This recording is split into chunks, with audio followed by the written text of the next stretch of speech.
This technique. That's actually good. I mean, Live? I can hear Bobby really well. You can introduce me, bro. Cool, man. Something about No, can you hear Yeah, me your connection now? is lagging a little bit, but it will do. It's good enough. All right. So we're ready to go? We are. Yeah, I think we're live already. Yeah? Life. Live. So you're the moderator now, Frank. Yeah. I'm taking the over. moderator. Okay, Frank. Ah, there he is. You can Charles. just, yeah, man. Guys, Okay. what up? Sweet. Today we have some technical difficulties, Frank, but I hope Frank, you can before make you it. start, a little bit louder. A little bit louder. Louder. Yeah. Charles. Talk louder. Charles, a little bit louder. Me louder. Yeah. Charles, this? talk a little bit louder. Like this? Is it good? Yep. Good. Okay. Guys, what up? You're live Nah. here. Not good. Yeah. Not good. It's not really that loud. I can hear Frank perfectly fine. Your sound is like a 5 out of 10, so it's not really loud. Can you attach a headset or something? Headset? Or hold the phone closer? Charlie, why don't you just sit over here and do like one headphone? Like Take them off. Eh? We do it like this. Yeah, you could do that too. And like this, it's good. Better. Yeah, that's okay. Better. Kind of. Okay. So we do it without this way. Okay. A little bit. I will disconnect them. Let's just disconnect it. Hmm. Perfect. No, it's really good. Okay, good. It's good. So, Good. do you hear me? It's good. Hear me, Bobby? Right? It's okay. It's okay. Yeah, it's alright, man. It's not perfect, you know. Okay, it's good. Fuck. It's perfect. alright. So, guys, Yeah. ni hao No. from Taiwan. We finally made it happen. It's not perfect, but we made it happen. I'm here live with Bobby from Bobby's perspective and our buddy Frank Yang. And what we're gonna talk about today is good. What? Okay, just my assistant had to grab my phone. Okay, good. What we're gonna talk about today, I don't really know so far, but I guess we're gonna talk about like perhaps psychedelics, even spirituality. I know veganism was a big topic for Bobby. All kinds of stuff, Jed McKenna. Let's see. And before I start, I want to introduce Frank to my audience. Frank, do you hear me? Yep. Good. I don't see you, by the way. You don't see me. Yeah. I see him. Do you see him? It's like Okay, jumping back and forth. Really weird. Okay, so people see you. Okay, cool. So just a little backstory. I like to talk about how I found out about my guests. So Frank, I guess I watched your videos since like 2012 or 2011. And you started to make videos about like bodybuilding, the gym, like gaining muscle mass. But then funny enough, you went into like neurobiology and you ended up at like spirituality. And when I asked you to introduce your topic from your channel to like other people, you said it's about the transformation of consciousness. So can you talk a little bit about your evolution of your content? I first started doing just fitness, and then I always just wanted to transcend and take things to the next level. And so first you get the body, and then the body evolves into the brain, and once you get into the brain, and the evolution of the brain turns into the mind, and the mind turns into consciousness, and then it goes all the way back because consciousness includes the body and the brain. Everything is rising in consciousness. So And how did you make the realization? What happened? When was it? when? Like how did you make this realization? Because I know people, they work out it since like 20 years, but they never make this connection. Genetics, bro. Genetics. What would you It's say? all genetics. What would you say about how did you found out about Frank's content? About Frank's content, yeah. So first and foremost, before we start, I want this on the record, so to speak. Frank, big fan, and I found out about your channel just around about 2 years ago, I think. And that was when you did the video on Rich Piana and Eckhart Tolle going on a Tinder date. Oh, dude. And that thing totally fucked my mind. I loved it. It's to this very day one of my favorite videos on YouTube, probably. Thank you. Yeah, and this is how I found out about your channel. Absolutely amazing. I just rewatched it right now before starting the podcast again with the non-dual nothingness cock. Fantastic work. So this is how I found out about you. Yeah. Thank you, Bobby. Do you remember what it was about, Frank, for the viewers or Bobby? What it was about? Yeah, Frank. The video about Ectoli and Rich Piana. Rich Piana. Okay, Yep. okay. I think it was about like how they're both kind of like the same because they're occupying like two sides of the extreme. Rich Piana could be perceived as like pure ego, and Ectoli could be perceived as pure consciousness. And when something is pure, it's non-dual. So like Ectoli is like a non-dual consciousness guy, and Rich Piana is kind of like a non-dual muscle head. So they're kind of like in the opposite end of the spectrum, and that kind of make them the same. And then I think if you're in the one opposite side of the spectrum, it's easy to like flip over to the other side. Yeah, so like that's why like Mike Tyson's like smoking DMT and stuff too, you know. Yeah. Or Dorian Yates. Yeah, Dorian Yates as well. Right, Dorian Yates as well, doing ayahuasca, all kinds of ceremonies. Yeah. It's true. That's true. Yeah. This is the same with dietary dogmas as well. If you think about it, this is why you see so many ex-vegans switching to raw carnivore even. And you see them, yesterday they were eating oatmeal, today they're drinking blood. So it's really, it's true that you can switch from one thing to the other, especially if you are on that other extreme. I always like to say the pendulum has to swing back, so to speak, into homeostasis, and for that it has to go to the other extreme to balance itself out again. Otherwise you can't really understand it. But on the other hand, if you explore both extremes like that, you get an understanding of the whole spectrum. If you stay in the middle all the time, the so-called golden path, that's the path of mediocrity as well. So therefore you won't really understand the whole spectrum. By going to those extremes, you have a holistic understanding, right? I agree, yeah. That's totally true. I always say that too. Like if you have two sides of the extreme covered, you get the middle as well, you know. And about you, Bobby, I also want to talk a little bit about you because I was talking about you with Frank this morning, like talking about your story a little bit. Like you were like raw vegan, you became like a normal vegan, and then you had like issues. You became like you went into raw carnivore. So what's the thing about you right now? Are you like back in balance, or what's new? Let me go turn on the AC real quick. You guys keep talking. Oh, I wish I had one too. Yeah. So yeah, good on you. I wish I had one here too, man. I don't have an AC. I'm sweating my balls off. Okay. So yeah, no worries. So what's new with you, Bobby? Yeah, so first and foremost, we don't want to bore Frank too long with this vegan dietary dogma. Therefore, I'm going to cut myself short. And even though on that note, I have to say that. I know you're annoyed. Huh? I know you're on that note, before quitting veganism, one of the videos that made a humongous shift in my life, I don't want to lick your balls here or kiss your ass, Frank, but I have to say that as well, because I watched one of your later videos about veganism where you're in that sushi restaurant with the family, and you were describing how... Oh, yes. Oh, yeah. Yeah? You remember that one? Yeah, and that played a huge role. Oh. Yeah? It played a huge role because the thing is this, you know, I identified with a lot of things that you said, but on the same token, I found myself very restricted with that vegan label. And you cannot really truly navigate through this reality if you have any label. It is impossible, right? No matter what it is. Even if it is a religious label, let's say you are Muslim and you cannot eat pork, you will be in a restrictive situation sooner or later. With veganism, it is, of course, even more extreme, right? You will find yourself constantly battling dietary dogma, if you want it or if you don't want it. If you see somebody else eating meat, you will automatically think about a dead animal, and that is inescapable. Your thoughts will wander to that straight away. If you're vegan, it's impossible. And therefore, that was so restrictive, and all the spiritual practice, even though I hate that term, all the psychedelics, all the meditation and whatnot, all the traveling, everything came to that point where it didn't mean anything any longer, because I was so restricted that all those teachings couldn't be applied at all. And therefore, I found myself every single day just struggling with this label, meanwhile physically degenerating as well. And this is when I made the switch. And this is one of the moments when I saw that video of yours, and I almost fucking cried tears, man, because it was so beautifully put. The cycle of life, you know, in that video. That was really beautiful. I love your channel.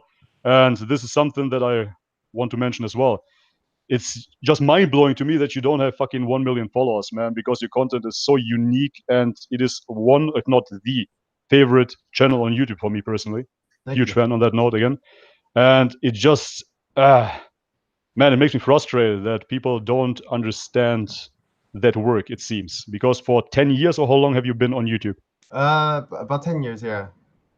Yeah, I mean, 160,000 followers is not little, but still, for 10 years, you see people in 2 years, they have 1 million followers with six-pack shortcuts or something. And I find it quite frustrating because I see quality content which I would like many more people to see. Yeah, but I didn't answer your question, Charles, at all. I went on a rant. That's good. Like the rant, man. That's the reason why you're here. That's good. Yeah. Good.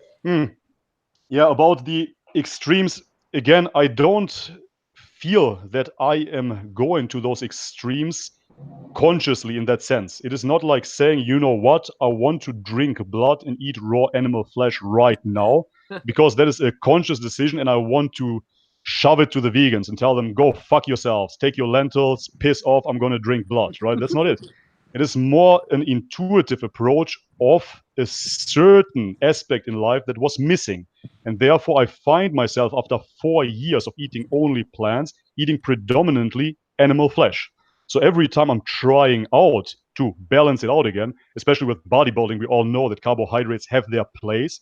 I still find myself drawn back to animal foods because my body simply doesn't react well to those plant foods.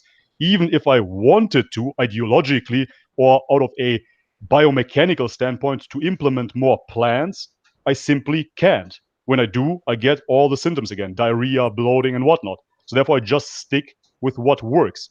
And again, this is why veganism cannot keep you in the current now, if you will, because if it isn't working, you cannot try something else. That's it, right? So if you have something that doesn't work right now with your diet, hey, you have no dogma to try tofu instead of fish, right? You could if you wanted to, and then you'll see if it is better or worse. But as a vegan, if you're eating, again, tofu or lentils or beans and it does not work, then you will have to stick to that approach. Maybe you can take a plant-based protein powder. Maybe you can take some nuts, some seeds, whatever, but you cannot try sushi. It's impossible because you are in the dietary dogma. And with that, you cannot be free. So therefore, again, to answer the question, I'm not choosing those extremes necessarily, but I'm just going with the flow and I feel naturally, if you will, attracted to that type of eating right now. But that will change as well, probably, like everything. Yeah. Yeah, that's kind of like the same as when Charles asked me how my evolution came about. It's just kind of unfolded naturally because I think we just want to go back to the source eventually, you know. And then if you just follow the flow of things, you're gonna end up at the source. You're gonna go back to itself. The source is gonna go back to itself. So it's not like my conscious decision to like evolve like from a bodybuilder to like an artist, whatever, or to like focus on the body and then like the brain and the mind and consciousness. But at the same time, from the bigger picture, it's always that you're not really. There's no expansion of consciousness. It's just consciousness is always just there, and every point, every corner in the field of awareness is equally awake. So like you don't really expand consciousness. It's more like you're taking away, kind of like Michelangelo's analogy of how he makes his sculpture. You know, he said that when he chips away a marble, he's just freeing like the spirit that's already inside. So he's just chipping away like the components in a marble that's not necessary in a sense. And the process of doing that, it's kind of like it's automatic almost. It's not really a conscious decision because like as an artist, when you go into a flow state, you know, you just kind of, there's no doer there, you know, you just kind of just follow like your intuition. And when you're already connected to source during that flow state, it's inevitable that it's going to go back to itself. So it's kind of like the same process, you know. And then of course reality is always changing, you know. Every moment it's like arising and passing away. And the reality is like blinking in and out of existence and vibrating and just punctuating and blinking. Like every nanosecond is like a point of like birth and death, you know, birth and death. Yeah, we said it today. Yeah.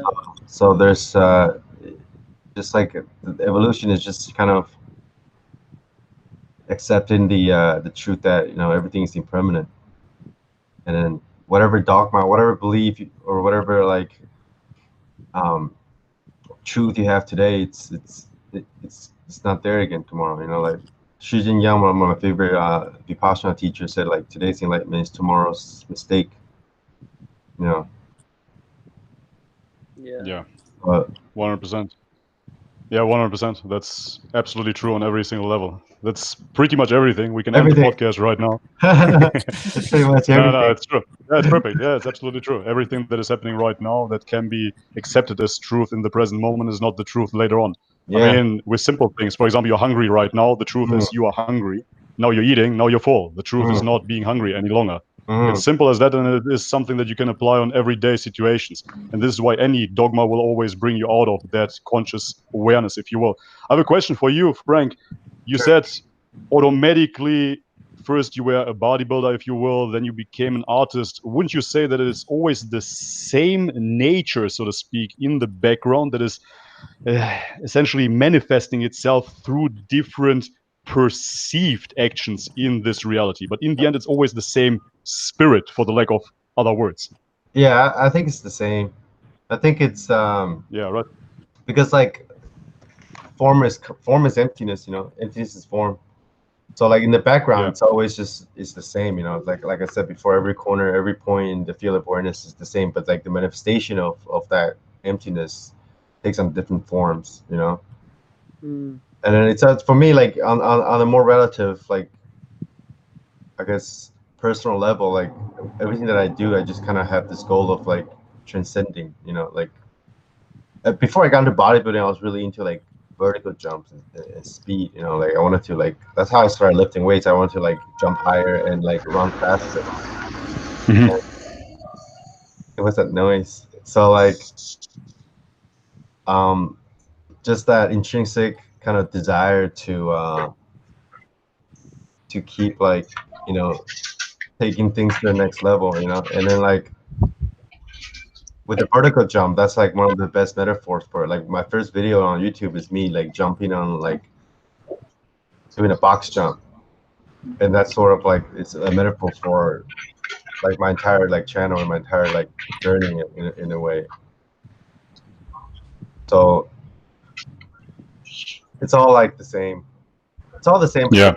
Like the thing about like non-duality is like it's never just one way or the other. It's always both and neither at the same time. Same but different, like they say in Thailand. Yeah, it depends on how you like which side of the mountain you're peeking through. Like the mind and body problem. Like there's neither the mind or the body. But like if you look at reality from the inside, there's only like the mind. But if you look at it from the outside, from like the third person, like more critical objective perspective, there's matter or there's the brain. But like they're really just one. There's only one substance. So a lot of people, they get boggled down into just looking at like digging the mountain through one side without realizing that when they dig from one side, they're also digging from the other side at the same time. It's all it's everything is different but the same. It's always neither or both. So it's kind of like the cat. That physicist, Schoenberg's cat. No, I don't know that one. No, I don't know that one. You know how they measure like the particles, right? And it's when they measure, it changes its property. So like right. Yeah, sure. Yeah, the particle is it's both a wave and a quote unquote point. It's right. It's always like it's both and neither at the same time. So like, and then this physicist made an analogy of how you put a cat in a box, and before you look at it, it's neither and both dead or alive. And then like the act of perception, of course, sort of depends on how you perceive it changes its property. But like before you look at it, like it has a potentiality to be both dead and alive. Yeah. Schrödinger's cat, right? Yeah, Schrödinger's cat. That's it. Schrödinger, right? Schrödinger, yeah. So Frank, I'm curious. What do you think is the next level of What? What do you think? Where's your channel going next? I don't know. No idea. Just gonna keep uploading my subjective experience. Mm. Yeah, I have guess- like the next yeah. few videos in mind, and then depends. I guess it's even getting better with the better cameras, 360 camera and everything, dude. I'm curious for the future.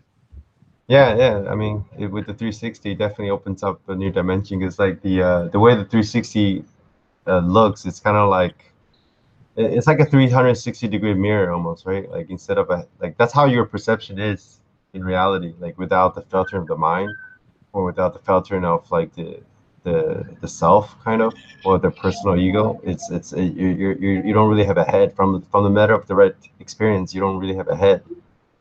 You don't have a body either. The body and the head are just sort of this reflection, like a tiny speck of reflection on this 360-degree mirror that we're all looking out through right now. And that's kind of like how the way that my 360 video looks. Yeah, that's pretty sick. Frank, you mentioned two words there. I think for the viewer's sake, let's focus it on that. Maybe they will get something out of it. I know that Okay. many people that are not into spiritual topics, they can't really have a clear understanding, and it's pretty much like, telling a blind person how the world looks like if they never had an in-depth experience. But you mentioned two words there. So one was transcendence and the other one was enlightenment. Right. So can you talk about those two words separately and describe what it means to you? Because enlightenment especially gets thrown around quite often. We all read Jet McKenna, so therefore maybe we have another perspective on it, maybe not. It is a very tainted description, a tainted word lately, Right. especially in the new age movement. Right. So Right. let us know what you think about those two words. What does it mean to you?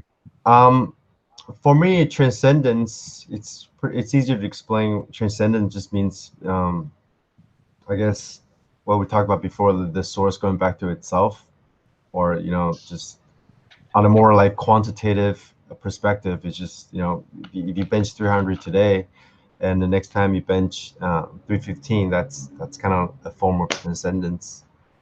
Overcoming obstacles, and adapting to a new stressor, and then or a new stimuli, and then reaching a new equilibrium, and then doing it over and over again until it's sort of your baseline strength, or in meditation your baseline awareness, or in I guess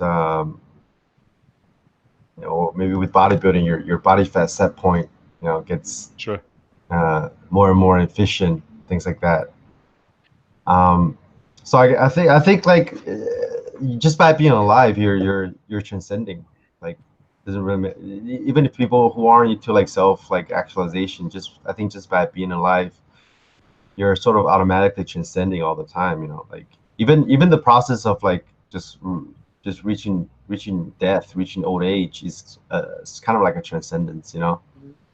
Because like for me, I think death is like the ultimate like orgasm of life. When you're dead, that's when you really go back to the source, kind of.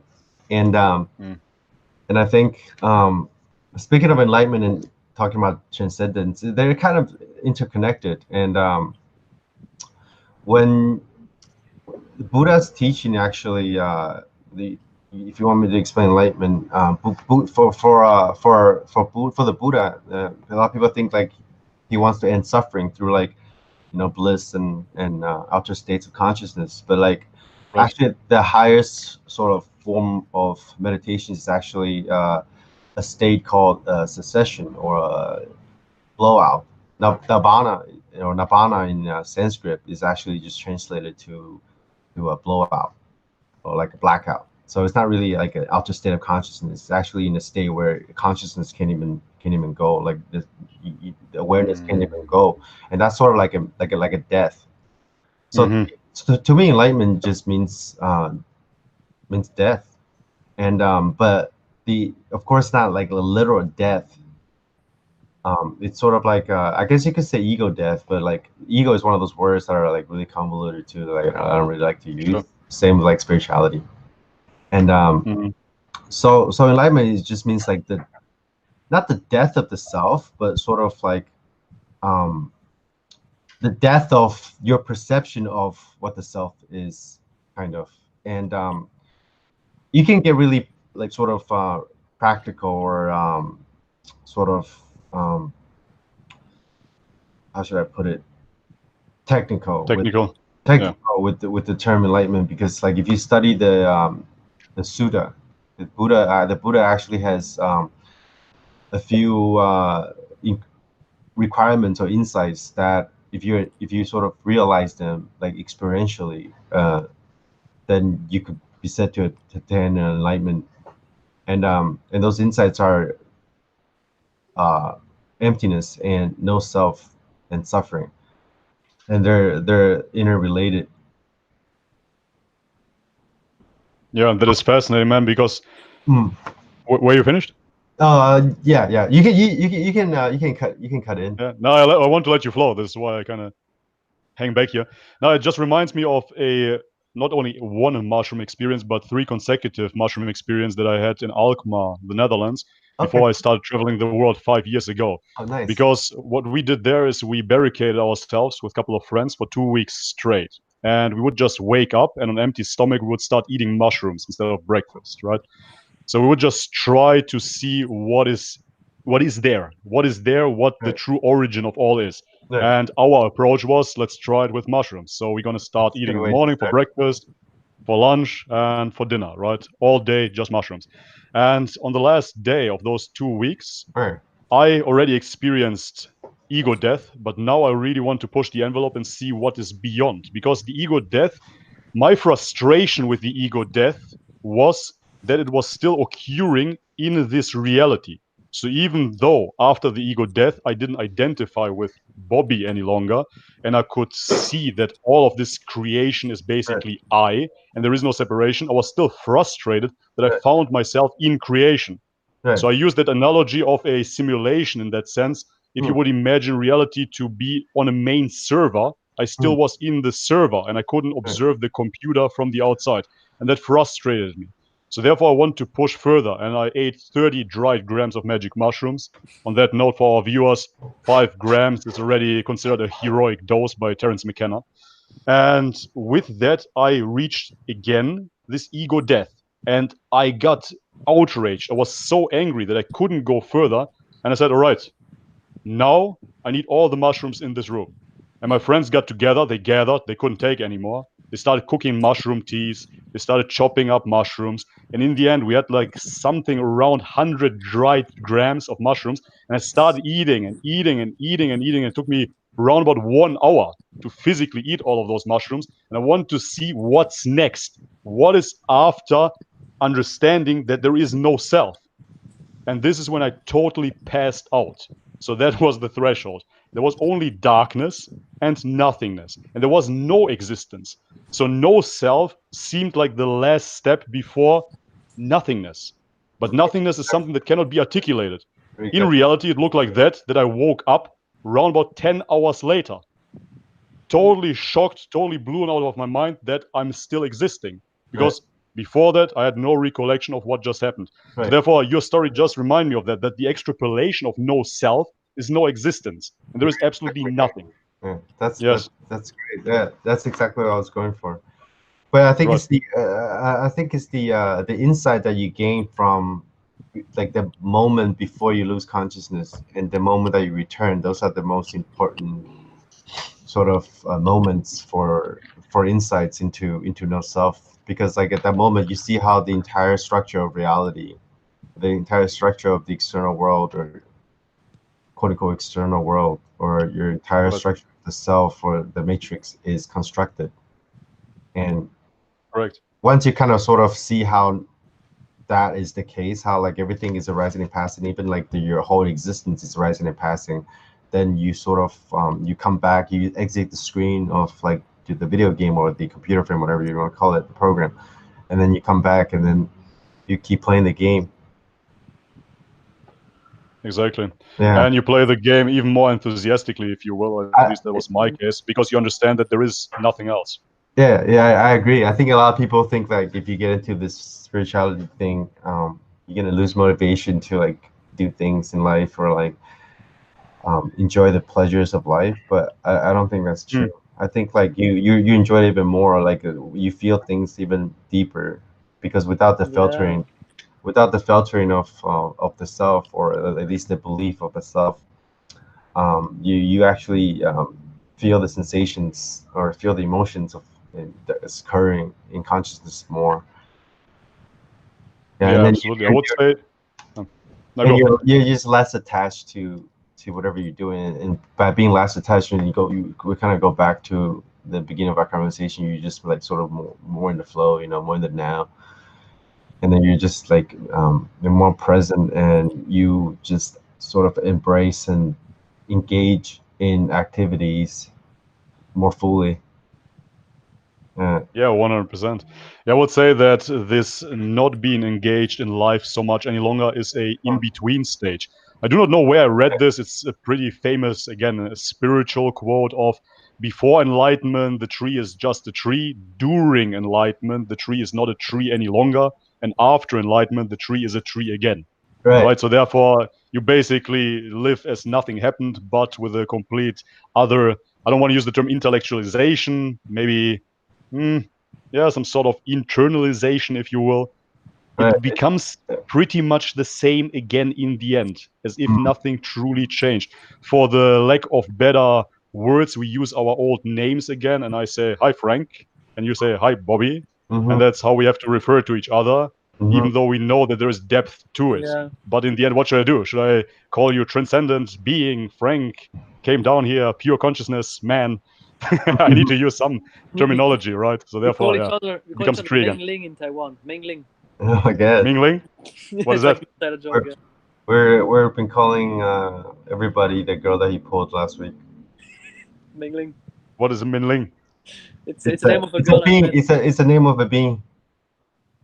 Mm-hmm. Yeah, it's a girl. It's a girl It's a I met. label of a meat suit that he made a hole in. Yeah, like yeah, exactly that. Yeah. I would say like the word you said intellectualization. I think the word that I use is recontextualization, because it's not a matter of intellect. It's a matter of like Yeah.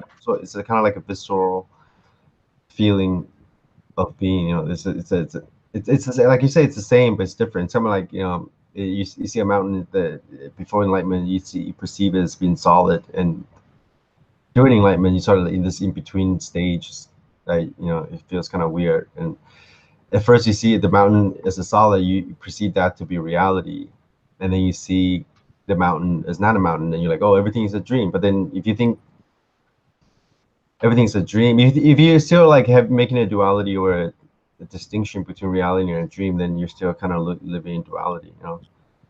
So like that's the in between stage. You're sort of going around and thinking that, oh, this I need to wake up from a dream. This is a dream. This is not real. But then once you pass that threshold, like everything becomes neither real or unreal. It's neither a dream or reality, and you're neither dead or alive. So like you said, you experience death, but you come back to life. But like what are you dead or alive? You had an ego death. Like if your entire structure of the self is the ego, but now you saw through the ego, are you dead or alive? It's always like both and neither. And same with the whole like enlightenment concept, like we talked about before. It's at the same time like everybody is enlightened from a certain perspective, from one side of the whole, from one side of the mountain, looking through this one side, everybody's enlightened, because like awareness, everyone has awareness. Awareness, if you're aware, if you're talking to me right now, you're aware, and like I said, every corner, every point in the awareness is equally awake. But it's enlightenment that's getting enlightened, not the person. The ego or the self, it was never alive, because the ego is just a thought. Thoughts themselves aren't really alive, because one thought can't really think another thought into existence. Just like the sensation on your forehead can really feel or perceive the sensation on your knee. If your knee is hurting, and then you have an itch on your head. Those two sensations are distinct sensations, and it's awareness that's aware of them. It's not like one sensation is aware of the other sensation. So one thought is never aware of the next thought. It's awareness that's being aware of those thoughts. But that awareness is always there. And so it's like your whole entire existence is just like awareness, being aware of itself. Or if thoughts are like you are aware of your thoughts, but that's the same thing as saying that's just awareness being aware of itself, and that's it. There's nothing more to it than that. It's just, and that's why a lot of gurus tell you that you're enlightened, because it's wakefulness that wakes up to itself, and it's never been asleep in the first place, because the same awareness is you're looking out through the same like field of awareness you are now, but as when you were like a baby, so it's always Right. just there. And then, Right. but The awareness is the same. The focus is different. yeah, the awareness is always just the same. And then that's the same thing as saying the ego can never be enlightened, or the ego can never be transcended, because the ego is just like the chair. But then when you perceive the chair, you perceive the self or perceive a thought, you give awareness to that object. So in that moment, that object is aware, because there's only awareness. Yeah. Yeah. What do you think about the pursuit of permanent ego death? I don't think the ego is never alive, so you can never be killed. So if you keep if you keep pursuing an ego death, that's actually like, in a sense, quote unquote, making the ego more alive than it is, because you're making it into a thing. To me, the ego doesn't exist until you like make it to be, It's like you imagine it to have some kind of impact on something, and you imagine it to be negative, or you imagine it to be alive. But the ego is just another thought, and all thoughts are just arising and passing, kind of like the blowing of the wind outside, or the barking of the dogs. So you're trying to kill your ego, or trying to stop your thoughts, which a lot of people think it's like the bedrock of spirituality. It's almost like trying to stop like the wind from blowing, or trying to stop an earthquake. It's as absurd as that. It's just a natural course of things. Yeah, part of the game. Impossible to erase. Right. Yeah, exactly. It's just the character of the avatar. I like to see it that way. The character of the avatar. Right. I'm playing here like a GTA basically. So therefore, why would I like to delete Franklin or Trevor in GTA 5? This is how I see it. Doesn't make sense. You can't. Yeah. Yeah. Might as well have fun with it. Yeah, and then you try to kill the ego, is just like, there's just pixels that are there, and like I said, emptiness is form is emptiness. It's all just different manifestation of nothingness. It's like the ego is completely empty and insubsequential, so there's no point trying to capture or try to like delete something that was already deleted. It wasn't even there.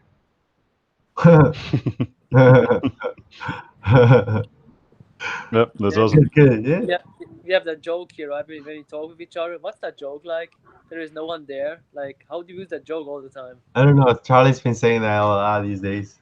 He's like, dude, like every time something happens, like, there's no one there. There's no one there, dude. Yeah, there's no one in the gym. We were at the gym today. No one was at the gym. No one's at the gym. No one is at the gym. No one is at the podcast. It's an empty Google Hangout, man. There's no one here, dude. Oh. Yeah, feel that. Dude. Yeah. Do you have to say something, Bobby? My mind is blank. Good.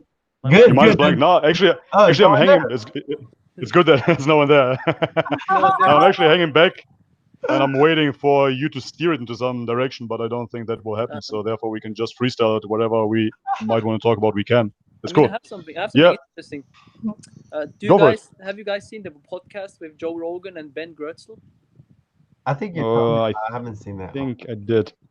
I think I did partially. That's the transhumanist guy, right? Yeah, he goes in a really interesting direction, because I don't know if it's he that said that, but there is a Buddha project. It's called the Buddha Project, and they're trying to engineer basically enlightenment through artificial intelligence. Okay, so they talked about that on Joe Rogan? I found out about that in, I guess, the book of Ben Grutzel. I saw the podcast, I bought his book or downloaded it somewhere, and then I read it in the book. Yeah. Okay, so but the author went on Joe Rogan. Yeah, exactly. Okay, cool. I'll take a listen. Because me and Charlie were just talking about how, like, on Joe Rogan podcast, like, no one's ever talked about non-duality. So I was surprised someone was talking about engineering enlightenment for AI. So I'll check it out. I mean, bro, there is no one on Joe Rogan's podcast. It's like no one is talking there, man. No one is talking. It's an empty studio. It's just God fapping to itself. Yeah. Everything is just God fapping to itself, Yeah. But yeah, it's interesting. There was no one on Joe Rogan, like, I guess, talking about enlightenment. Yeah.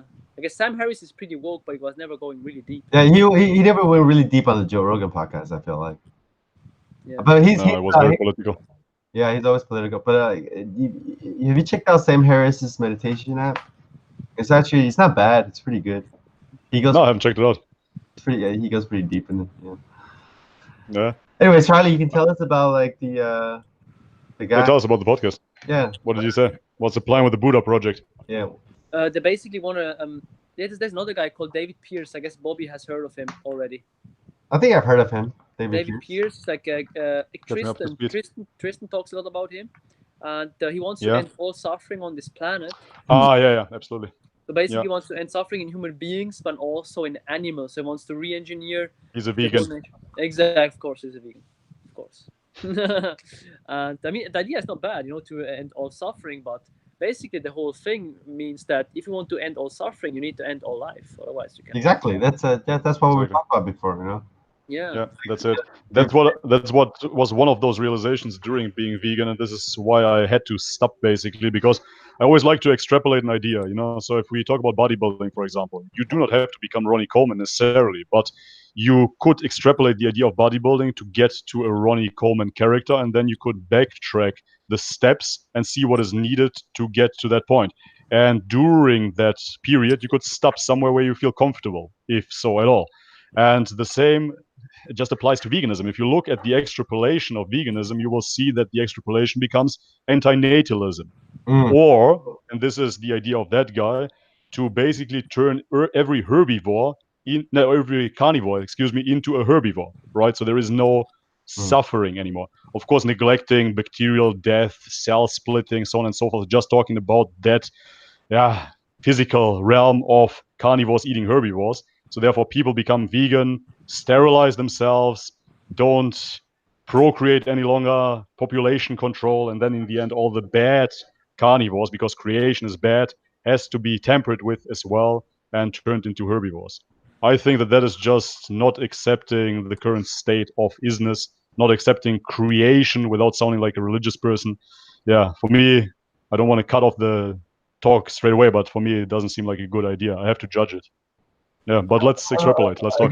I guess the idea of being in a perpetual state of non-suffering is kind of like trying to kill the ego. Like Yes. It's all impermanent. Like even bliss is impermanent.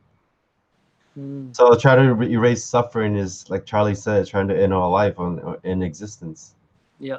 By the way, I just exactly. read a book. It's called The Hedonistic Imperative by David Pierce. Yeah, of course it's hedonistic. Yeah, it talks about the. There has to be a hedonistic perspective, nihilistic, hedonistic perspective, vegan perspective on this life. Something is wrong with the reality. We need to change it now. We are dirty humans that piss and shit and fuck. It's dirty. Let's sterilize. Let's transcend humanity. Let's become the next life form. Let's not eat the flesh. Kill all the carnivores. And in the end, we just not exist to be in a constant orgasm of enlightenment.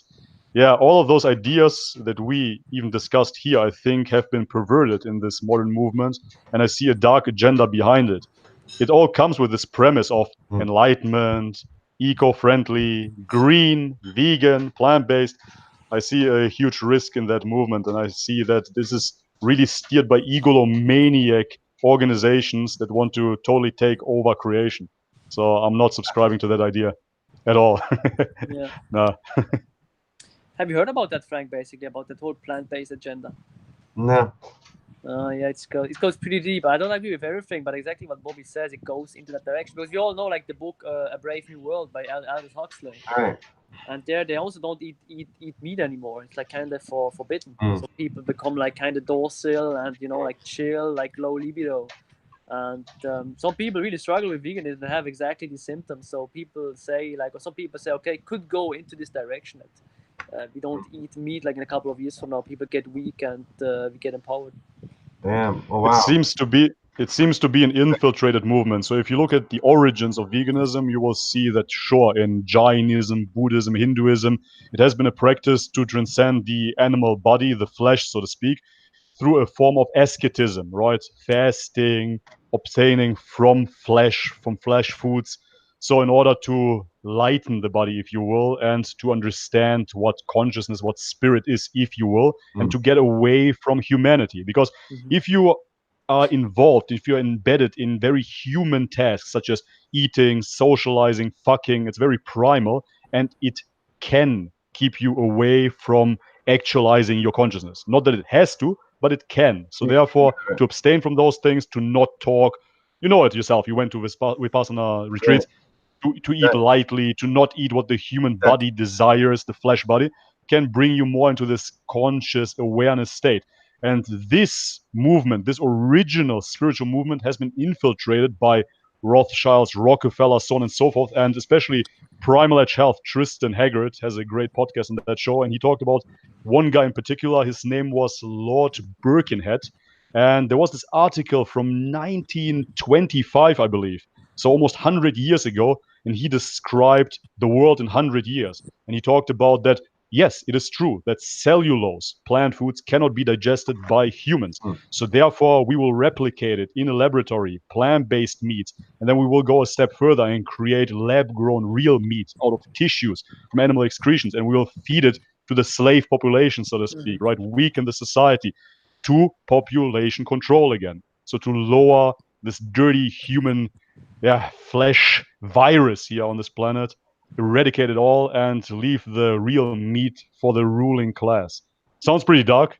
I went on an excursion, but yeah, there are always two sides of the spectrum. Yeah, it's an interesting fail. Yeah, because like from the perspective of the absolute, like there's nothing wrong with reality, you know, like everything's perfect. Like me and Charlie kind of talked about this these last couple of days, when I just feel like, you know, like you can't really make a mistake if you're connected to the flow, you know. Right. Like there's no mistake to be made, in a sense. And even when you feel like you're sort of altering reality or trying to change something, that's where even if you feel like on the relative level you make a mistake right now, like from the perspective of holism, that the universe sort of has a way of like course correcting itself almost. And like if the universe is infinite, then you can't really have a mistake with the infinity. You know, like, you know what I mean? It's hard to put into words. It's like even the feeling of making a mistake is part of the process of perfection, in a way, right? So like, yeah, what do you? Like you said, go. It's always one way. It's always one way or the other. You know, like it's always both this way or that way. So like, yeah, you can try to change things, but at the same time, like nothing's changing, nothing's moving. The whole universe is standing completely still. But on the other side of the extreme, everything's moving extremely fast. Kind of like Einstein's theory of relativity. When everything's moving really fast, near the speed of light, everything just slows down. Everything comes to a complete halt, in a sense. So, you know. What are your thoughts on transhumanism? What do you think about that movement? I like the idea of it, but like I haven't really bought into it too much recently. But like I think, you know, I think it's just a natural progression of things, and along the way, like there's gonna be, it's gonna cause some kind of destruction, obviously, kind of like the '60s when there's a psychedelic revolution. You know, there's a lot of fucked up things happen, but then there's a lot of beautiful things, a lot of progression that took place too. So I'm actually pretty excited about it. And, yeah, I'm on the fence about it a bit because I used to be 100% bought. Basically, I bought into the concept. I loved everything about it. Looking back as a young child, one of the reasons why I got into bodybuilding is because I was overweight. When I was 9 years old to 12 years old, I was constantly overeating, and I was a fat, chubby kid. And then once I got the tools, so to speak, to lose the weight, I got obsessed with transcending, to change the human body. I was always watching Power Rangers, Iron Man, and whatnot, and there was always this fantasy of overcoming the weakness. And transhumanism, basically gave me a hope in that sense to see, this is actually really possible. One day I don't have to be a mere mortal any longer. we can become gods, so on and so forth. But now seeing who is behind that movement, I have to say that I'm not looking at it from the same perspective any longer. Because if it truly would be some godly force that is manifesting itself in a technocratic vessel of God knows what kind of performance technology here, then I would say, yeah, cool, all right, let's listen to this new consciousness that is arising. But in many ways, it's just people that are programming an algorithm. And I see it with YouTube as well. So as I said already, your channel, for example, in my opinion, isn't getting the exposure that it should. But if you would use some titles that are saying, shocking transformation, crazy Frank Yang is doing this and that, I think it would get more clicks. And then you would have to censor yourself as well. So in a sense, what I see with YouTube is we are conditioning ourselves. You can see it in lab-rat experiments. They put a little bit of sugar here, a little bit of cocaine there. Then they put a trap here with electricity. When the mouse runs into the electricity, it decides not to run into it. It's not like somebody forces the mouse to get away from the electricity, but intuitively it won't go to that spot, but it will go to the sugar.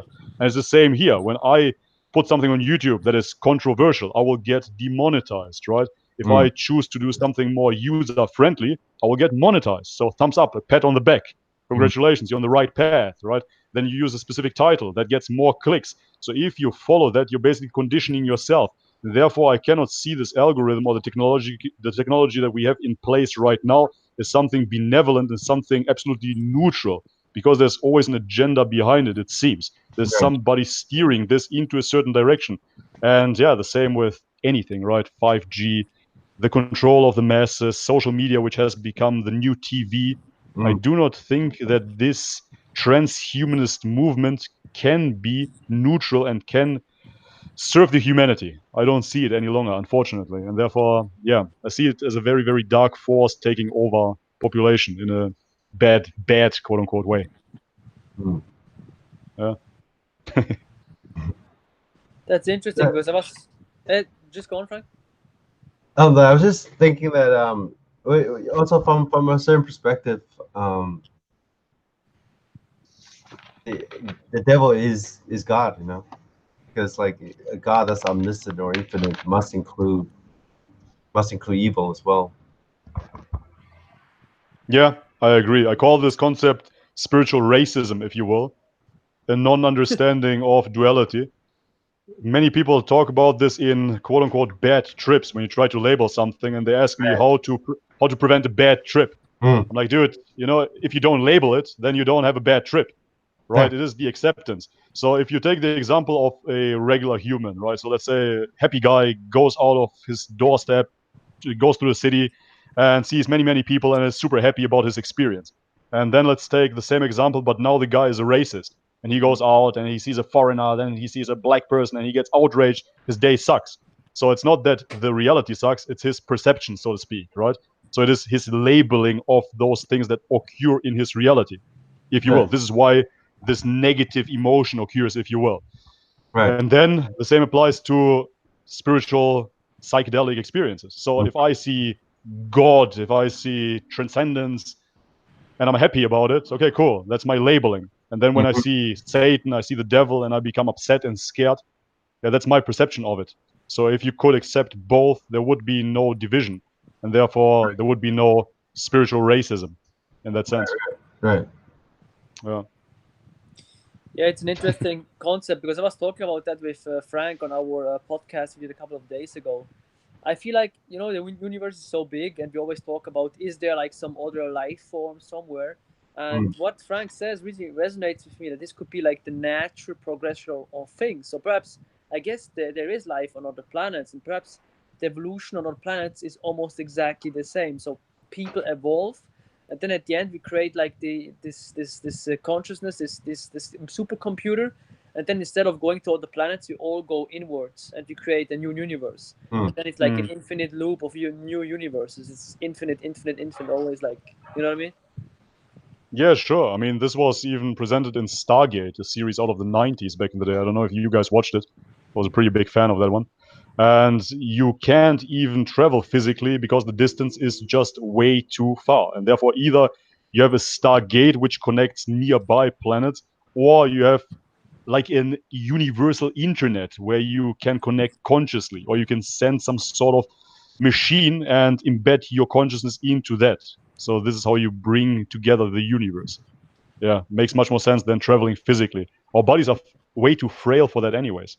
The distance would be hundreds and hundreds of years. It doesn't make sense. So that seems to be the only logical travel path, if you will. Yeah. Yeah, Could be. but Who knows?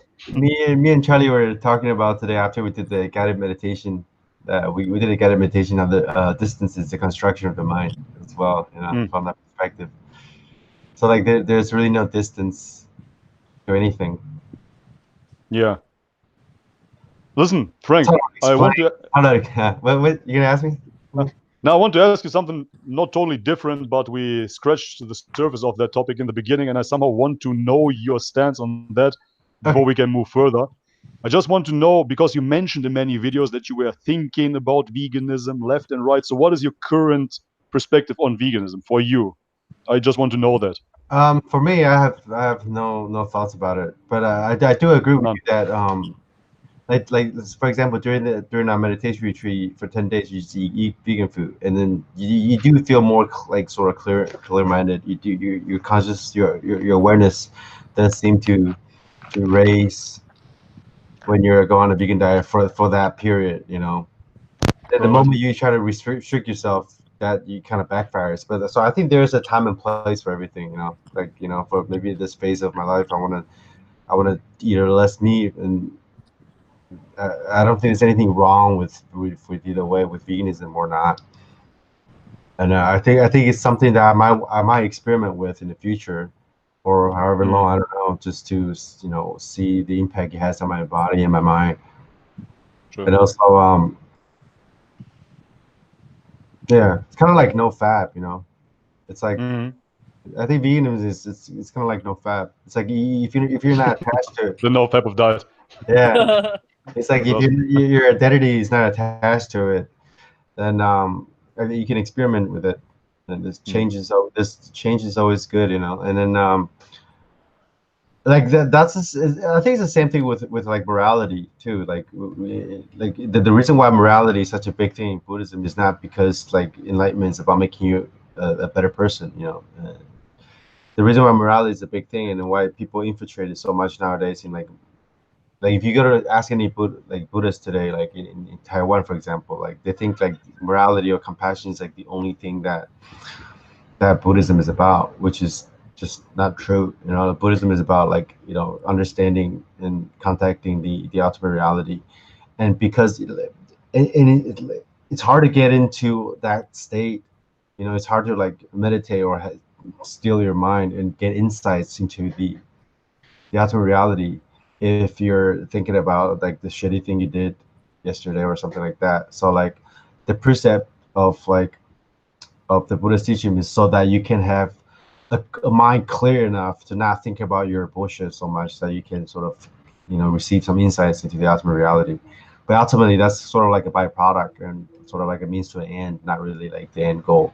So I think Buddhism is veganism is kind of like the same concept for me in my mind. It's like it's a good tool to use once in a while maybe, but like I'm not like attached to either veganism or not. It all depends on context and like the situation and like where you are on your journey and stuff. Right. Yeah, no, that makes perfect sense. So you mean you follow those moral pathways in order for you to not fuck up in real life and then to regret it, quote unquote, right? So you're just in this constant state of no external failure, basically, so you don't have to fluctuate and feel like you're a bad person, but at least that constant can be stable. Is that what you mean? It's almost like it's sort of like it's just like something that you can practice here and there in order to for lack of a better word, transcend. Yeah, so it's kind of like it's just like there's a space for it, like there's some kind of benefit to it, like here and there, if you don't like let it backfire. Yeah, absolutely. I think those are just correct. It depends on the person too. The Charlie might like Charlie might reach the next stage of consciousness by being a raw vegan, and I might not. You know, you'll I was a raw vegan. yeah. So it all depends on the individual as well. And like I Yeah, said, sure. where that individual is on the spectrum of his journey at this moment. I mean, it's, That's it's Yeah, what- funny. absolutely. It's funny you say that because since I hang out more with you, Frank, I started to drink more alcohol. So perhaps my next stage is to eat less healthy and to just let go. But then don't get attached to the idea of letting go too. You know. Yeah, that's good. Uh, Yeah, that's a good point. So you feel like Yeah. veganism is also like fasting, right? More or less like a tool. kind of. 100%. Yeah. I think 100% I fasting think practice. to put it in a more like some like moderation. Moderation is everything. Kind of like take the middle way. If you want to just be safe, take the middle way. But at the same time, middle way, like Bobby talked about, me and Bobby both agree that when you have two sides of the extreme covered, the middle way is covered as well. So taking the middle way is actually the same as saying to take two sides of the extreme. Depends on like the context in the situation. So it's all kind of Exactly. like And the question becomes if you can even go the middle way. It's always easier said than yeah, done. yeah. I'm sure that, I don't know, my parents told me as well to go the middle way. Yeah. But what does that mean? And Where's can the- you yeah. even? Well, where's the Are you middle way? genetic? Where's the middle way? And are you genetically predispositioned to be chilled and to go the middle way? Can you even cope with that? I would get depressed if I would, probably, And the right? Because that is not my nature. right. The middle way is Yeah. always changing anyway because everything's changing. Once you reach Exactly. the middle way, it's not the middle way anymore. Like once you reach the side, the extreme, it becomes the other side. So like, it's kind of like what I said before. You're not really moving at all. You're not going anywhere, but at the same time, you are. Yeah. Yeah, you kind of Absolutely. sitting still. Because if you Yeah. connect, To close up the chapter of veganism, I just want to know your opinion on it in this why. So for me, to summarize this, I agree with that. It is a practice that has its place. It is practiced for thousands and thousands of years. A fasting practice, an ascetic practice, if you will. If you treat it as such, you can temporarily achieve new knowledge, if you want to call it that, to get away from the flesh body, to malnourish your flesh body, essentially, to understand different aspects, to focus on others. But in the end, if you stick with it, the ultimate enlightenment, the ultimate transcendence, this is what you said already, Frank, it is death.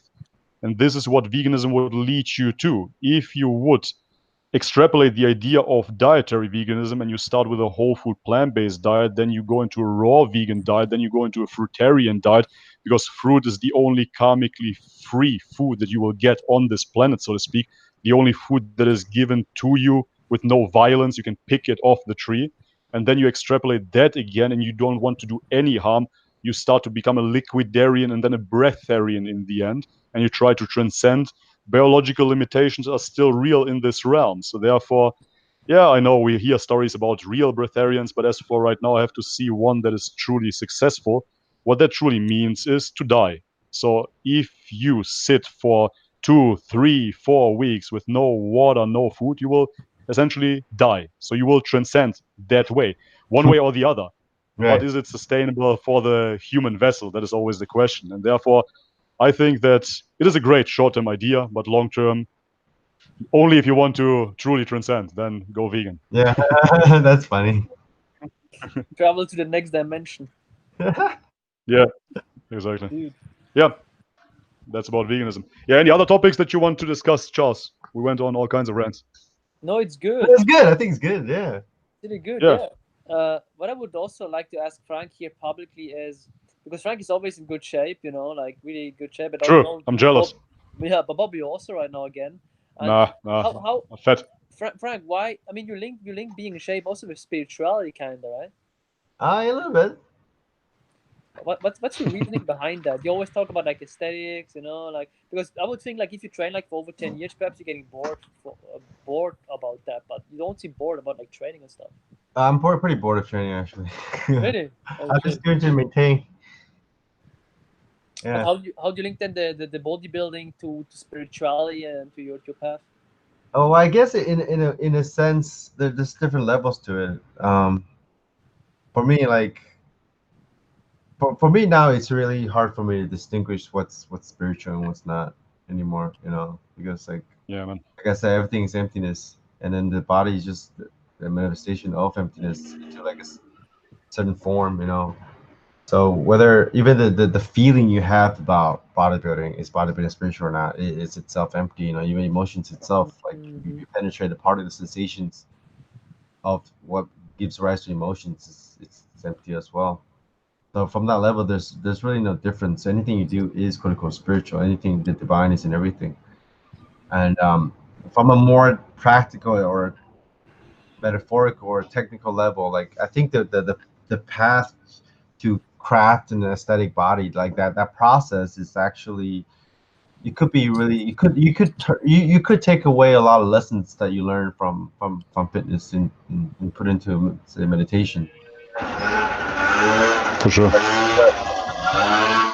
Because it's about like periodization, it's about like, you know, just fact what you put in your body has an effect on your mind or your body. And like you know, like I always said that if I never got into bodybuilding, if I never really care about even just maintaining now, I would be just like I'll eat so much shit, or I'll just like, you know, drink so much alcohol, I wouldn't even have like the capacity to meditate, you know.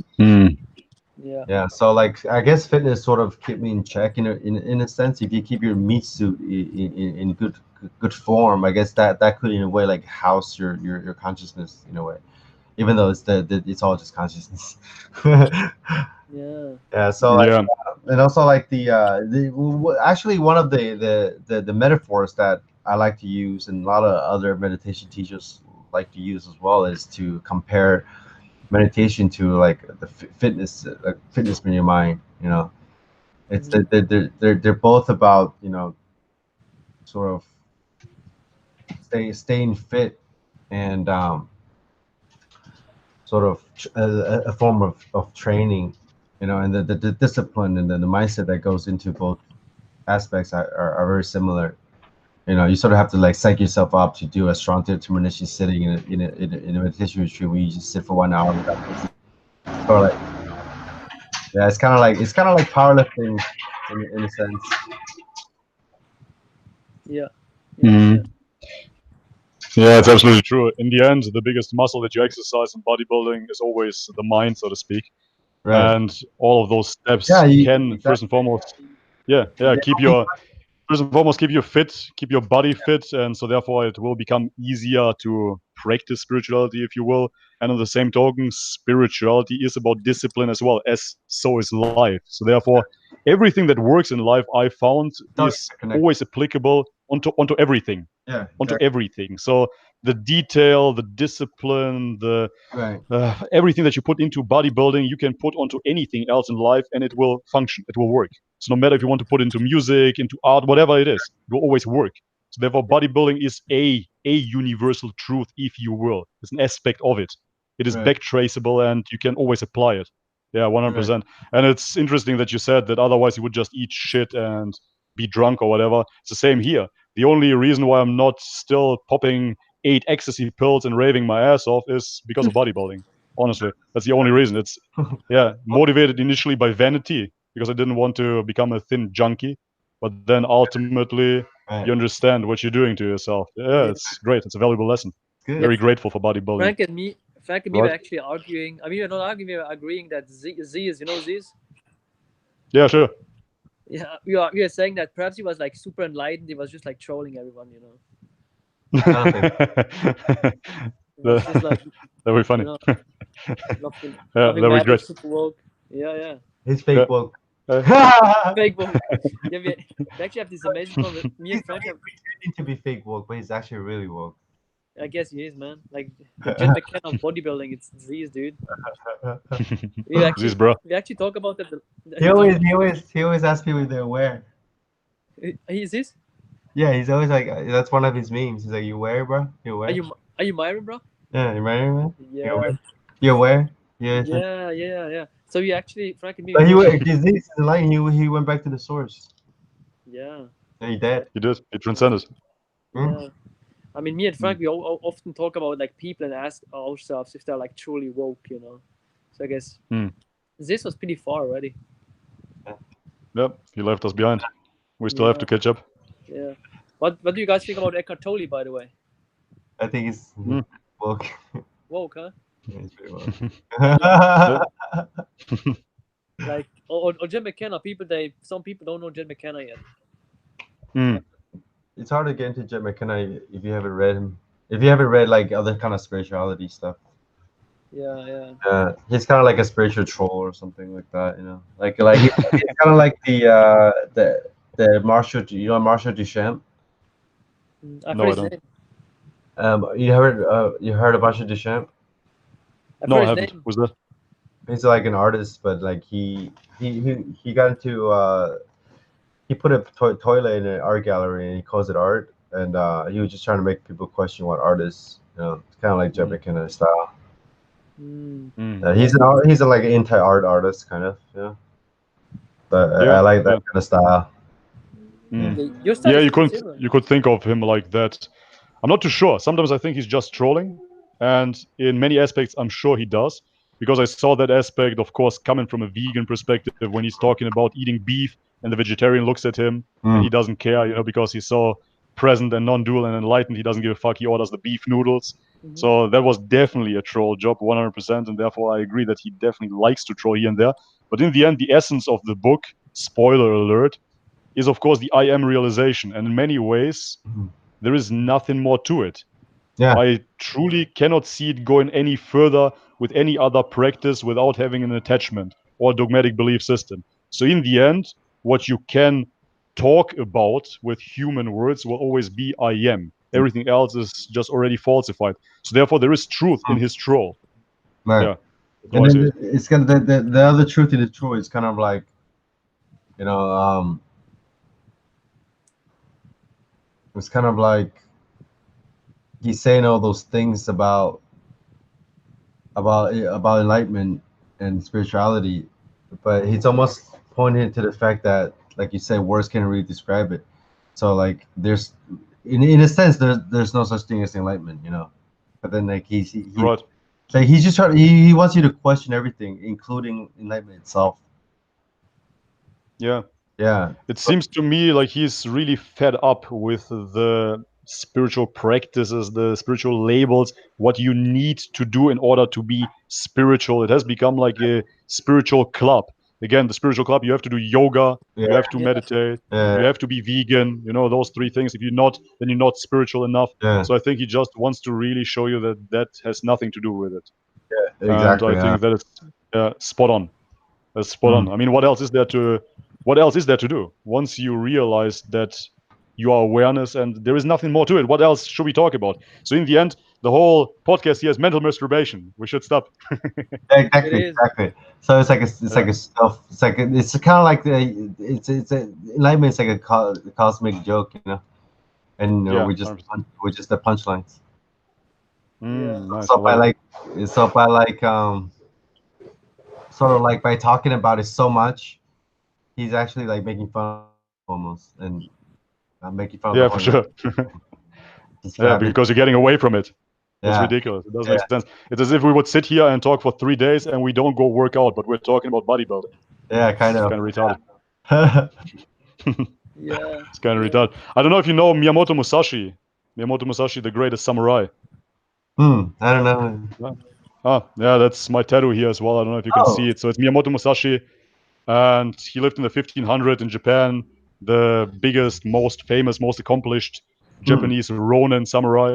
And there is this beautifully illustrated manga called Vagabond about his life story. I can only recommend that, man. It's for me personally, the best piece of art that I've ever read, that I ever saw.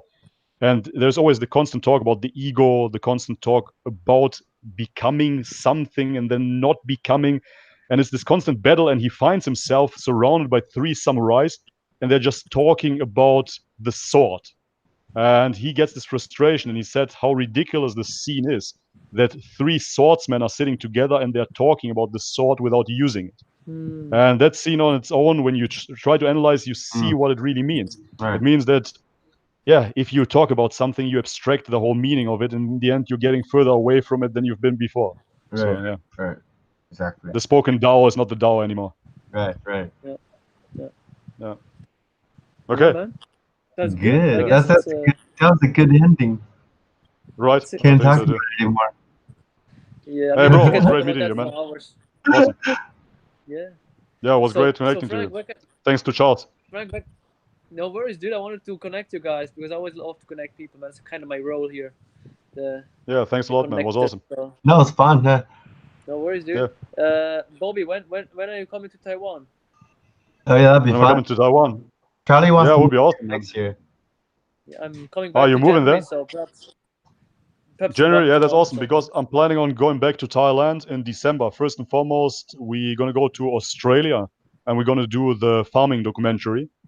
So that will be around about October, November-ish, and then December I'm headed over to Thailand. And yeah, whilst in Asia, why not, man? If you guys are up there, I would love to visit. Sure. Dope, dude. Dope. So I guess Sweet. people, I would just want to tell people that are listening here, Bobby, if people want to find you, I guess where can they find you? YouTube channel is the best. Yeah, sure, man. YouTube channel, Bobby's Perspective, bobbysperspective.com, Instagram, Bobby's Perspective. Bobby. Enough Bobby. Aye, that's it. Enough. It's no one there anywhere on that YouTube channel. There's no one there. Empty videos. Exactly. Nothing to watch. 260 empty 0 videos. clicks. Just an empty I love screen. that. Good. Yeah. And Frank, for you. Yeah, so I'm gonna re-upload this on my channel as well. So therefore, everybody, please check out Frank Yang's channel as well, and of course Charles Rufio. Everything in the description box. Hey, did I pronounce that right? Is it Rufio or how do I pronounce it? You pronounce it French, it's Rufio, yeah. But now I'm just Yeah. called like Coach Charles. No one can pronounce it. Coach Charles, done. Yeah. I out. transcended my name. Yeah, transcended it. Jesus Yeah. Christ, Yeah, so perfect. enlightened, so spiritual. Good, huh? Good. So yeah, for everyone, thanks a lot for watching. Also, thanks a lot to you two guys to do the podcast. Like I wanted to do that for so long. It's so Thank you. dope we were able to do it. Yeah. Frank, you can just end the live stream. You click on the button, and then we are going, man. Oh Go fuck! to the next Transcending, dimension. bro. Go to the next dimension, dude. Push the button. Where's Do it, the man. Transcend us. Yeah, dude. Beam us up now. just click stop broadcast. Yeah, like transcend. Yep, that's it. Let's go. Peace, bro. Peace Bye-bye. out, man. Good talking to you. Awesome, man. Good talking to you, brother. Peace. Cheers, man. Cheers. Bye. Still Bye. here. Press the button.